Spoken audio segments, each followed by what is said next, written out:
mbokk yi di leen fàttali rek ni yéen a ngi seen biir émission à la découverte dañu ànd ci ak docteur Met. Salut. Salut. Ça va? Ça va bien. Docteur Met ñu ngi leen nuyu tey ñu fas yéene la dalal fii ci biir monument de la Renaissance africaine. Merci. waaw di kontaan trop ci invitation bi. xam naa bu ngeen gisee mbaxana bi dina leen xaw a jaaxal waaye sama invité tey moo ma ko jox comme cadeau te ñëpp xam nañ ne lii moom lu gëm la. ñu fas yéene jàkkaarloog ak docteur Met salaamaaleykum. waaleykum salaam Marème di kontaan lool ci dalal gi ngeen ma dalal fii ci monument de la Renaissance tey sama xol dafa sedd parce que andi ngeen ma foo xam ne ni c'est la première fois ma dugg fii rawatina li ma jàkkaarloog bërëb bi daf may delloo sil démb bu baax a baax di nuyu sama mbokku Louga yëpp yi may seetaan. ak sama mbokk Dakar yi sama fans yi fépp fu nekk xam naa lii bu ñu ko gisee dina doon bëgg ci ñoom. kon boo ma laajee loolu yow Marème dama ciy kontaan trop parce que docteur Met nekk na koo xamante ni lu yàgg la depuis la classe de 3e ba léegi gars yi docteur Met rek lan may woowee mu nekk tur bu yàgg boo xam ni depuis école la woon ba léegi nii tamit mooy dox gars yi ko xam ni képp ku ko dégg rek sa xel dina la jox di ngay teg kooku waaju mag. fekk mooy jëmm ji toog docteur Met nag nekk na benn jeune talent boo xamante ni jaar na fu bëri waaw jaar nañ fu bëree foo xam ni fii ci Sénégal ay label yoo xam ne gars yi xam nañ leen bu baax. depuis kañ nga dugg ci métier bi ak lan moo la ci xiir.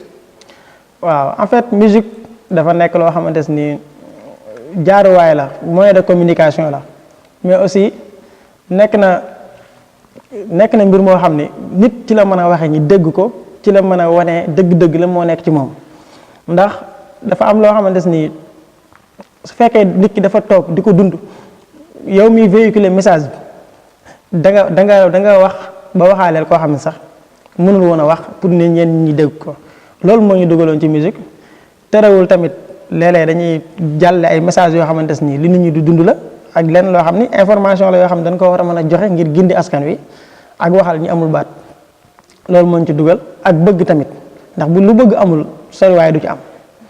waaw ndax dama ko doon defandoog sama morom yu bëri depuis LG def naa ci 5 ans yu dëgër yoo xam ne depuis 2013 la 2013 ba 2017 yaakaar naa bu dul 5 ans di 4 ans yi dëgër yoo xam ne des ni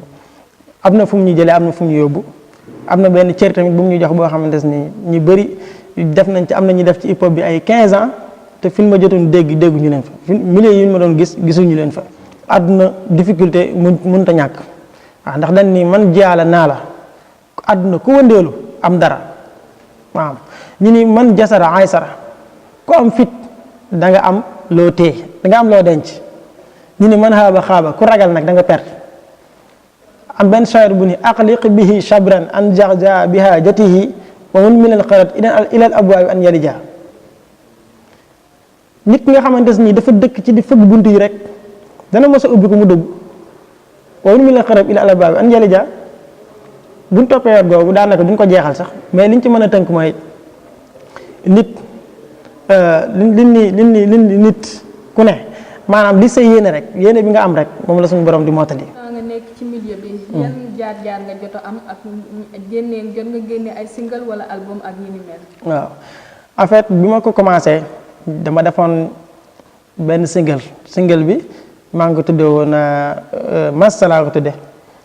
fekk ACTUPO bu Michel Tello mu génnee ko mu neex rek ma jël ko reprise ko en wolof indi ko Dakar proposé ko waa Prince Art parce que boobu su ma amuloon benn sañ-sañ bi wala su ma nekkuloon ko audace du ma am xel moomu sax ni xaaral ma dem pourquoi Prince Art ku nu siiwal nga siiw ku nu produire rek gars yi yow rek la ñuy déglu say son la ñuy déglu foofu foo nekk pourquoi man ma ni booy laa rek bëgg a concentré wu Louga gii nii mel na man sama vision soriwul quoi tooguma fii di organiser ay podium yu dul jeex te du ma yóbbu fenn ci laa jëlee sama temps nag ma ni jot na pour ma déplacer wu jóge fii dem feneen ndax ñu bëri Sëñ Tuubaa bi mu bëggee am li mu war a am dafa jóge fii dem ànd ak tubaab yi ñu yóbbu ko mu génn dëkkam dem beneen dëkk Dakar donte ne amuma fa mbokk dama fay dem installé wu ci laa jaayante jóg bés bi may ñëw Dakar du woon mbokk du dara dama ñëw rek jaayante si jamono yi may nekk Prince Art sax am na lu bëri loo xamante ni xëy na bis dina mës a ñëw may nettal sama jaar-jaar dinaa ko wax lu ma dund fii lu metti mais ñu bëri ba léegi nii kenn xam ko tey nag sant yàlla bu baax tey maa ngi toog sama jotaay teranga lépp maa ngi koy defal sama bopp ci li ma bëgg depuis boobu nag ci laa jaayante ñëw gisante ak waa Prince Art ku ñuy wax Khady Gaye mi ngi Prince Art mooy manager actuellement ay décembre Khady déglu son bi woo Ibou Ndour woo Ngone ni leen booy bi nañ ko jàppale parce que kii kat nuru na ma ko mën a way dan déglu leen son bi ngeen xool gaa yëpp teg ko ñu déglu ko ñu ne non lii enregistrement bi moo baaxul mais nan ko enregistré waat yóbbu ma labelu Youssou Ndour bi mag bi nekk Solida ma enregistré ko devant ay Ibou Ndour ay ñoom buuba ñëpp nga woon foofu gaa yi ni lii bu génnee dana joxe dara après ci lañ ko génnee yóbbu ma ci télé yi ma dem ay TFM dem fépp gaa yi gis ma naan docteur jàll na fekk loolu ab bëreet kese la lu doy waar la loo xam ne nii daanaka mën naa wax ni kii la daal maanaam bëreet la woon rek xëy na mënuñu fa woon a ñàkk a jaar depuis boobu ba léegi nag ñu ngi jugoo ko daanu suñu bopp jóge naa fa dem Gelongal yàgg fa tuuti la ma bëgg awama ko ma quitté fa xam ni man yor naa am na samay projet am naa sama détermination te am na lu ma bëgg sama ëllëg am na yenn xaar-xaar yoo xamante ni du ma ko defal kenn waaw parce que ñoom ñëpp ay doon ni ay kii yi mag lan mais bul wéeru ci ñoom parce que am na ñu wéeruwul ci ñoom te am na ñu bëgg tey ci musique bi waaw du musique donc nag tamit lañ def suñu dund ñi ngi suñu yeneen bagage yoo xamante suñu propre business yoo xam ñu ngi ciy tedd xëy na lii maanaam jaaruwaay la boo xam ne peut-être un jour ça va nous servir waaw loolu moo tax ñu jàpp ci ba léegi. docteur Met am na soxna wala. non pas encore docteur Met loolu teel na de waaw nga en tout cas nga defal ñaan rek lu nu bëgg la nag parce que bokk na ci liy muccal nit ki su fekkee dafa am fu mu jëm fu sori foo xam ne te milieu boo xam ne dafa bëri ay rëq-rëq ñu bëri jubuñu ñu bëri jubuñu duñu tudd tur duñu ciblé tamit ñenn wante dafa nekk milieu boo xam ne bëri ay nit ñi jubadi la bëri ay ñi fakastale ak def lu bon wante lépp rek ñun suñu borom dañ cee musal bu baax a baax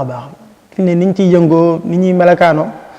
waaw yëpp ñu ngi góorgóorlu daal maanaam ci ba melakaanoo noo xam ne daal maanaam kenn duñu boole ci ñooñu waaw mais ñaanan yàlla nag am soxna ëllëg. wax sa musique yow exactement ban genre musique ngay def hip hop wala parce que si say biir way dina faral nañ di déglu ne li ngay way dangay way mbëggeel bu baax yow nan nga mën a définir sa way bi ngay way hip hop la wala ban façon musique la. ok waaw maanaam suñu genre musical bi may def pop la pop ak R&B pop ku ne xam na ni Michael Jackson mooy king of pop waaw moom tamit amoon na ay élèves yu bëri lu mel na ay Chris Brown ay Neo ay Stevie Wonder ñooñu ñëpp samay nekk nañ ñoo xam des ni bokk nañ ci ñi ma influencé ma ñëw dugg ci milieu bi parce que dama leen doon seetaan damay tëdd sax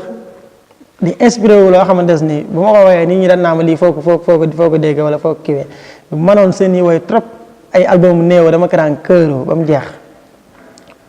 ay Stevie Wonder noonu ñeneen noonu Michael Jackson noonu mujj gi xam nga ni ki li quand on va li ma leer wax nii quand on va ressembler à une personne c'est dans le bon sens qu'il lui faut ressembler dëgg la roy gi ma leen doon roy di kii yàqulu ma dara ci sama mbiri diine xëy na loolu bu jotee rek ñu jóg dem def ko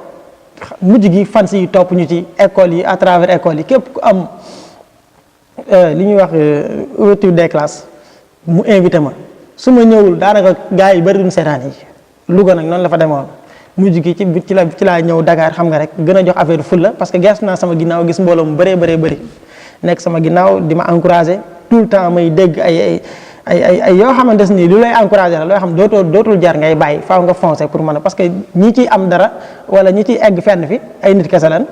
kon tam jàpp naan ñun buñ gëmee suñu bopp rek amul fu ñu ci mënta egg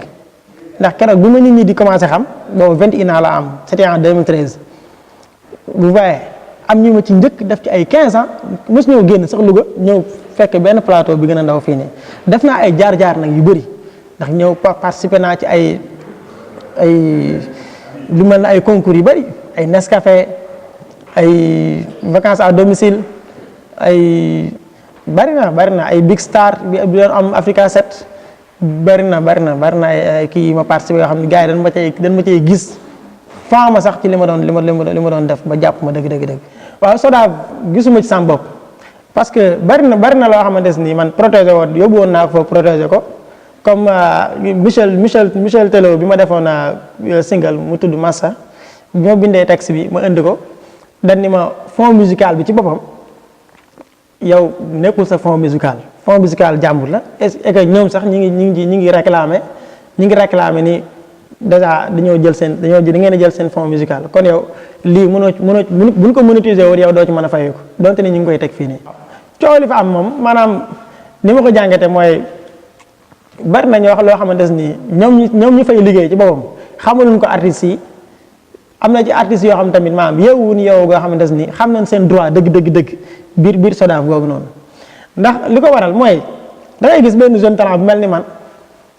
nga xam ne li ko yitteel mooy moom na feeñ rek na génn kese ni producteur jàpp ko di ko utiliser n'importe quoi def nañ ko fi ay artistes yi mag ñoo xam du ma sudde seen tur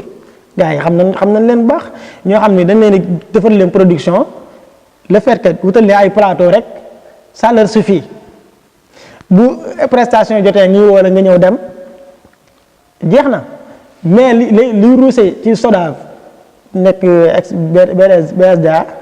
danañ leen lan fay amee lépp daanaka duñ ci gis dara booy seet duñ ci gis dara ñenn ñi daal li leen dimbali léegi nga xam ne léegi commencé nañ ci yow mooy monétisation système de monétisation bi nga xamante ni am na léegi nga xam ni tu peux vivre dans ton art sans pour autant se déplacer ay SODAV ak BSDA. yéen a ngi seen biir émission à la découverte de fii ci biir monument de la Renaissance ak docteur Met ñu lay laaj foo toll ci sa carrière dégg nañ ne yaa ngi waajal benn clip muy Miss Kaay mu nekk sa promotion album. loo ñu ci mën a wax. en fait Miss Kaay dafa nekk loo xamante ni comme jamono ji ñu bëri dañ koy dund Miss Kaay xëy na loolu lañ ci jublu mais Miss Kaay liñ ci bëgg a exprimer dëgg-dëgg mooy maanaam couple yi nga xamante ni manque de temps dafa am seen diggante nga xam ni kenn talul sa morom kenn talul kenn gis nga Dakar kii bi fi am maanaam. activité yeeg li nga xam mooy tënk nit ñi nga xam ni guddi ngay wàcc guddi lay wàcc kenn du tal sa morom bu ma la laaj bu couple kii nag di demander moromam ni ko léegi man ana lan moo taxoon ma takk la ndax dama laa takk ngir nga ñëw fii toppatoo sa liggéey rek man doo ma toppatoo jigéen gi di ko laaj ay devoir góor ki tamit di ko laaj ay devoiram loolu la ñu bëgg a exprimer ci Miss Kaay dëgg. sa projet yow foo toll ci projet yi. projet yi nag fi ñu toll actuellement mooy bientôt clip Miss Kaay bi ci leen bëgg a taxaw nii mu génn. album pare na mais ñu ngi ci ay masteriser yooyu noonu actuellement ci la nekk nii waaw mais incha allah bientôt rek duñ joxeegul date parce que am na yu bëri yoo xam ne laajul wax te wax day tardeel yenn yi bëgg nañ daal incha allah bientôt moom li leer te wóor mooy clip bi dina génn bientôt. waaw mënuma jógee ci émission Dakar 7 de la découverte te mënuma def benn acapella au moins sax may leen ko quoi waaw loolu moom mënu ci ñàkk quoi waaw. Oh Miss Kaay li war ci man def ko oh Miss Kaay boo jëngee bul xaar ma di la wax oh Miss Kaay li war ci man def ko su fekkee dëgg-dëgg yow mi de dëgg nga daj ñëwal ci lii de sama life oh Miss Kaay yeah baal di saay yeah man. waa mbokk yéen a ngi seen jeexital biir émission à la découverte de nekkoon fii ci biir monument de la Renaissance waaye balaa ñuy tàggatoo rek dañuy jox docteur Met mu wax ñu kàddoom bu mujj. waaw damay sant bu baax Marème bi ngeen amee seen initiative bu mel nii rawatina émission bi à la découverte de seen xel demul lu dul ak nouveau talent yi ni mu baree ci dëkk bi. seen xel demul lu ci docteur Met kon loolu santaat la bu baax a baax rawatina ki ngeen ko seqal muy Pape Doudou nekk koo xam ne sama grand la boo xam ni dama koy ñaanal rek fi mu jëm nekk fu sori waaw suñu borom tamit teel ko dundam gi teel ko bakkanam bi ba li mu am ci yéene yëpp suñu borom eggale ko waaw damay santaat rek maanaam ñi nga xamante ni ñi ngi seetaan émission bi en ce moment sur le net ak képp koo xamante ni rek xam nga maanaam yaa ngi koy seetaan wala nga nekk jeune talent comme man. dama lay ñaan ngay seetaan émission à la découverte de ngir dina la gën a motiver dina la gën a may tamit maanaam promo bu dul dara parce que loolu yombul quoi waaw. ak sama fans yëpp yi nga xamante ni ñu ngi fii à Dakar à Louga ñëpp ñoo xam ne ñu ngi koy seetaan au niveau de l' internet nañu télécharger application Dakar 7. c'est disponible dakar7.com c'est disponible partout. waaw mbokk yi comme ni ñu leen ko waxee woon seen émission à la découverte de jeex ñu leen di jox dig daje prochainement ak beneen nouveau talent fii ci biir dakar7.com.